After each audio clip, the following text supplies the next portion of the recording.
Seniors, there is a moment almost every single morning that most people over 60 repeat without ever questioning it, and it might be working against the very heart and arteries they are trying so hard to protect. You wake up, your mouth is dry, your body has gone 6, 7, sometimes 8 hours without a single drop of fluid, and the first thing you do is reach for a glass of water, drink it quickly, and move on with your day. Never once asking the question that cardiologists have been quietly raising for years. Is the way you are drinking water, not whether you drink it, putting unnecessary strain on your circulation? Stay with me, because what I'm about to walk you through is not about fear. It's about understanding your own body at a level most people never get the chance to. And by the end of this video, you will see your mornings, your glass of water, and your circulation in a completely different light.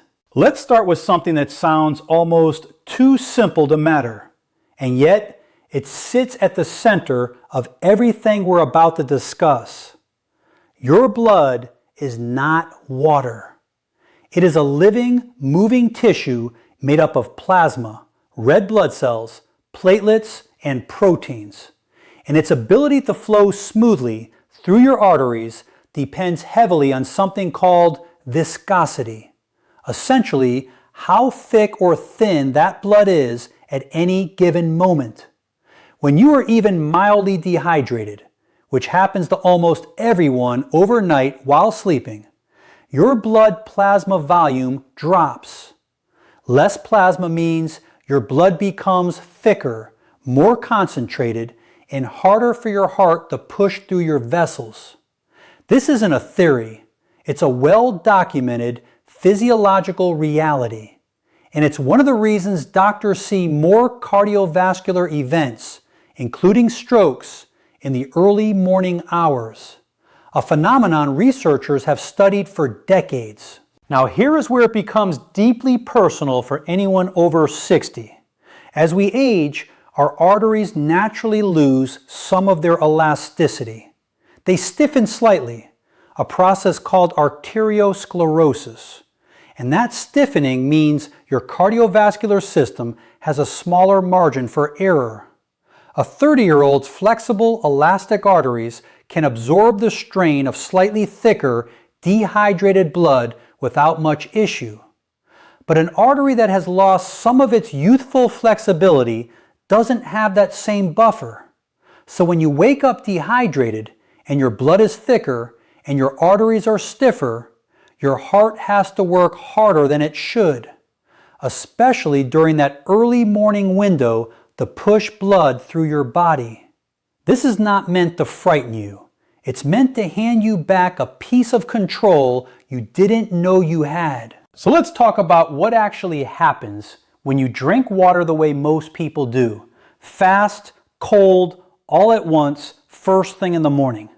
When you gulp a large glass of ice-cold water quickly, your stomach has to work to bring that fluid up the body temperature before it can be absorbed efficiently.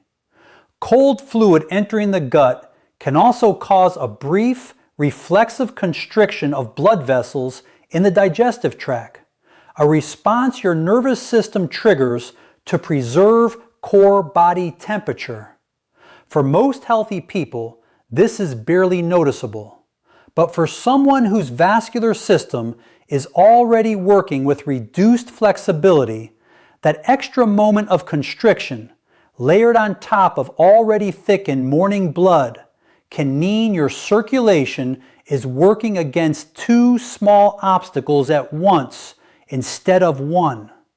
It's not dramatic, it's not an emergency, but it is a pattern repeated every single morning for years that your body has to quietly absorb. This is the piece almost nobody explains clearly. It was never really about whether you drink water. Water is essential, irreplaceable, the foundation of nearly every process in your body. The real conversation cardiologists have been having is about timing, temperature, and pacing. Specifically, how you introduce that first fluid of the day into a circulatory system that has just spent hours in its most dehydrated, most vulnerable state. Let me tell you about Carol.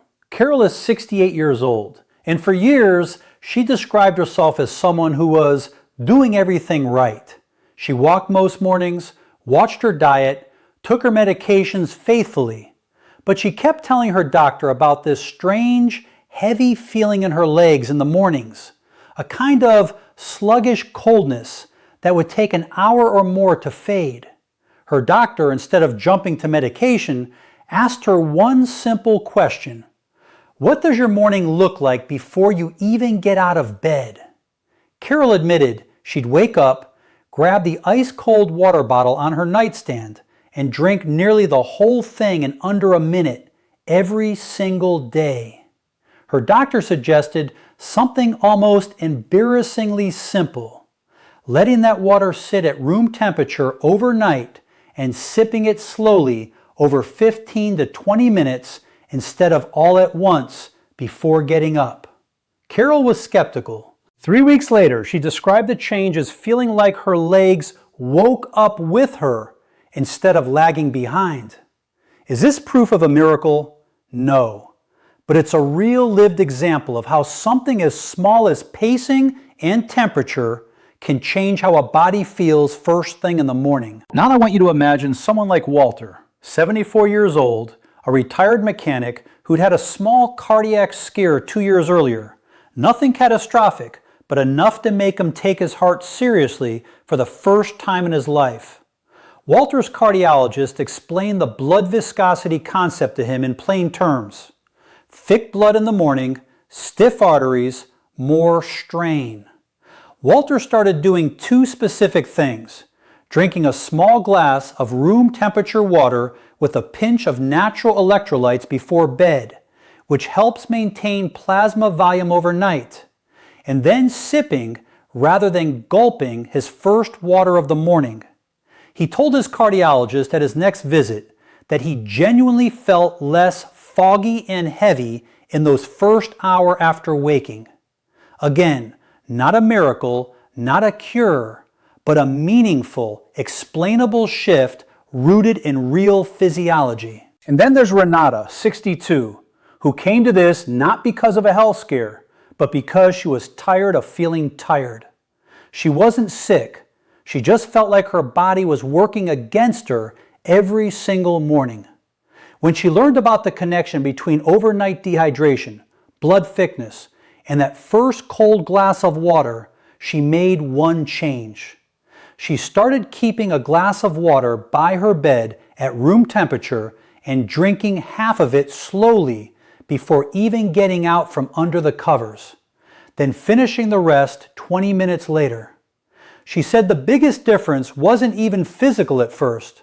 It was that she finally understood why mornings felt the way they did.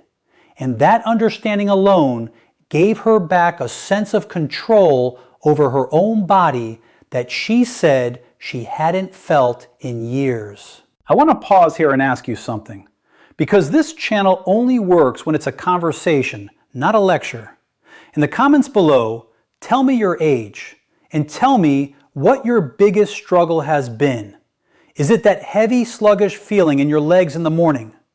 Cold hands and feet that take forever to warm up? A kind of brain fog before your first cup of coffee even kicks in? I read every single comment, and I promise you, whatever you're dealing with, you are not alone in it. And there is very likely a real physiological reason behind it that we can talk through together. Before we go further, if this is helping you see your own body differently, please take a moment to like this video and subscribe to the channel, because we are about to get into the one piece of this puzzle that almost nobody talks about. The synergy combination that takes everything we've discussed so far and turns it into something genuinely actionable.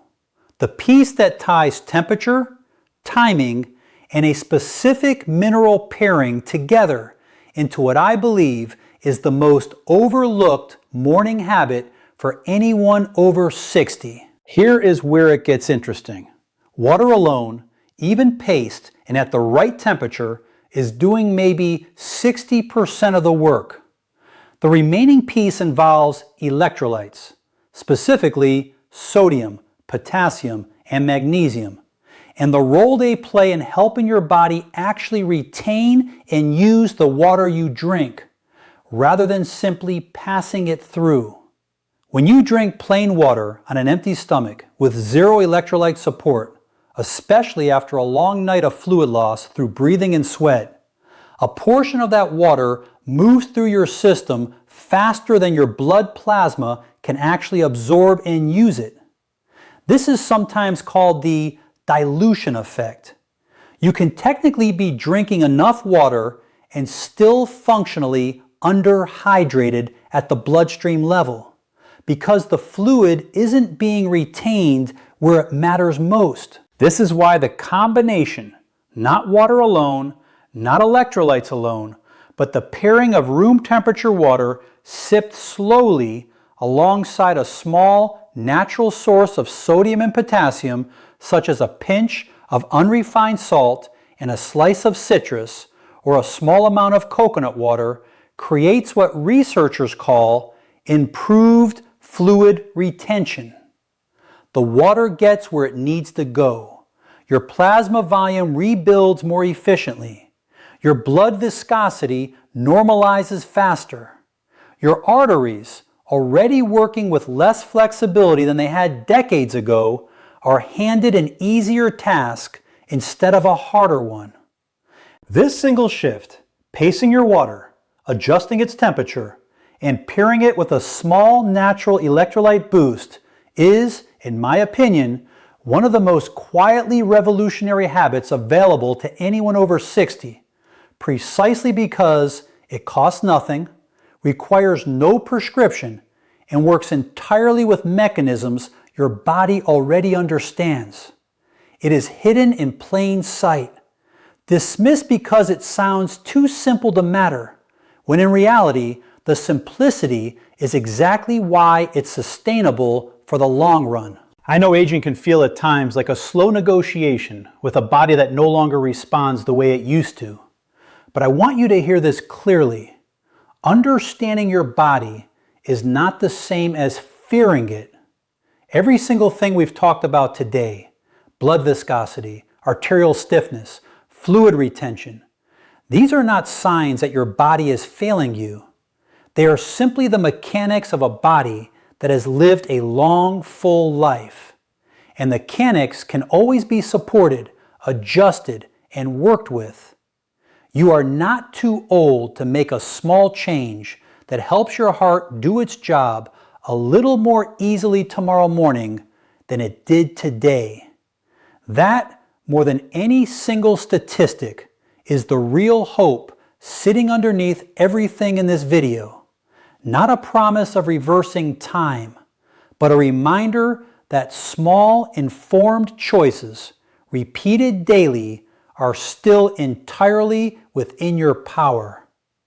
Take care of that heart of yours. It has carried you this far, and with a little understanding, it can keep carrying you well into the years ahead.